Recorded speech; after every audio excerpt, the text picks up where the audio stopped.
বৰপেটা জিলাৰ বাগবৰ থানাৰ অন্তৰ্গত দিঘিৰপাম গাঁৱত চলিছে মুকলি জুৱা খেল। দিঘিৰপাম আঞ্চলিক যুৱ সংঘৰ সৌজন্যত ব্ৰহ্মপুত্ৰ মহোৎসৱ ও বাণিজ্য মেলাত মুকলি জুৱা খেল।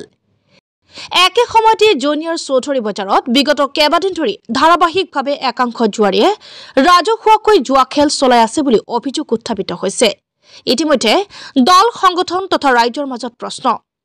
এই ক্ষেত্ৰত বৰপেটা জিলা প্ৰশাসন নিমাত বুলি মন্তব্য প্ৰকাশ কৰে ছাত্ৰ মুক্তি সংগ্ৰাম সমিতিৰ কেন্দ্ৰীয় সহকাৰী সাধাৰণ সম্পাদক আলামিন হকে। ছাত্ৰ মুক্তি সংগ্ৰাম সমিতিৰ নেতা আলামিন হকৰ কিছু মন্তব্য আমাৰ হাতত আছে, আমি শুনাই ল'ব বিচাৰিছো। নিউজ ডেস্ক ৰিপৰ্ট বিলাই অসম। এতিয়া ৰাতি 11 বাজিছে। আজিৰ তাৰিখটো হৈছে 25 ডিচেম্বৰ 2024 চনৰ ৰাতি 11 বজাত বৰপেটা জিলাৰ মন্দিয়া সমষ্টিৰ চেঙা সমষ্টিৰ নৱগঠিত চেঙা সমষ্টিৰ যি দিগিৰ পাথাৰ, তাৰে যি দিগিৰ পাথাৰত যি ব্ৰহ্মপুত্ৰ যুৱ মহোৎসৱ আৰু গ্ৰন্থ মহোৎসৱ পাতিছে, সেই তাৰে পৰা ভিডিঅ' আহিছে। একেবাৰে অপেন ৰাজহুৱাকৈ জুৱা খেল চলি আছে। তাৰ আগদিনা বৰপেটা জিলাৰ জনিয়া বাজাৰৰ কাষেই অৱস্থিত চৌধুৰী বজাৰ, তাতেও ৰাজহুৱাকৈ জুৱা চলি আছে। সিদিনা যোৱাকালি অখিল গগৈ ডাঙৰীয়া কলগাছিয়াত ৰাজহুৱাকৈ কৈ গলে যে বৰপেটা জিলাৰ SP অধীক্ষকজনে বোলে ৰাইজৰ পৰা পইচা লৈ অপেন জুৱা খেল পাতি আছে। গতিকে আচলতে এই কথাটো নিশ্চিতভাৱে ক'ব লাগিব, নহলে বৰপেটা জিলাখনক অসমৰ ভিতৰত জুৱাৰ ভিতৰত চাগে জিলা প্ৰশাসনে 1 নম্বৰত লবলৈ চেষ্টা কৰি আছে। আজি কোনো এজন বিষয়াই এই জুৱাৰ বিৰুদ্ধে কোনো ধৰণৰ পদক্ষেপ লোৱা আমি দেখা নাই, আৰু এই জুৱা সমাজৰ অপকৰ্ম কামবোৰ তেখেতসকলে বন্ধ কৰাৰ কাৰণে কোনো ধৰণৰ চেষ্টা চলোৱা নাই।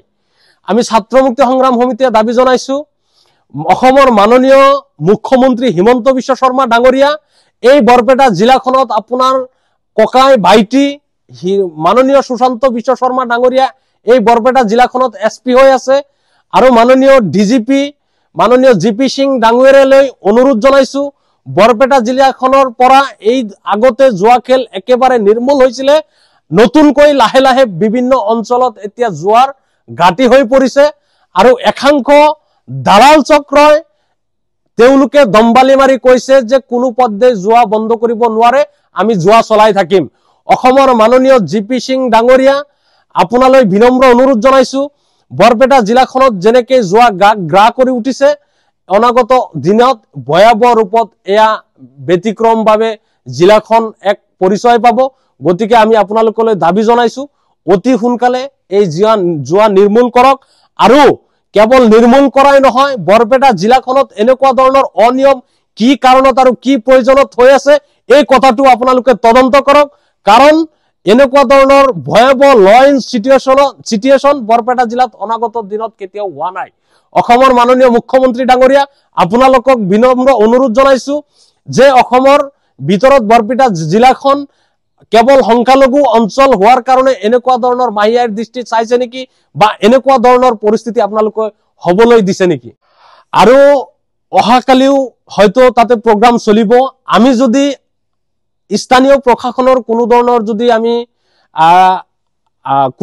যদি তেখেতসকলৰ দায়িত্ব আমি লোৱা দেখা নাপাওঁ, তেতিয়াহ'লে অনাগত সময়ত আমি বৰপেটা জিলা ছাত্ৰ মুক্তি সংগ্ৰাম সমিতি, কৃষক মুক্তি সংগ্ৰাম সমিতি আৰু ৰাইজৰ দলে গণতান্ত্ৰিকভাৱে বৰপেটা জিলাখনক তীব্ৰতৰ কৰি আন্দোলন কৰি তোলা হ'ব, আৰু এই আন্দোলন কেনেকুৱা ভয়াবহ হয় আপোনালোকে নিশ্চয় প্ৰত্যক্ষ কৰিব।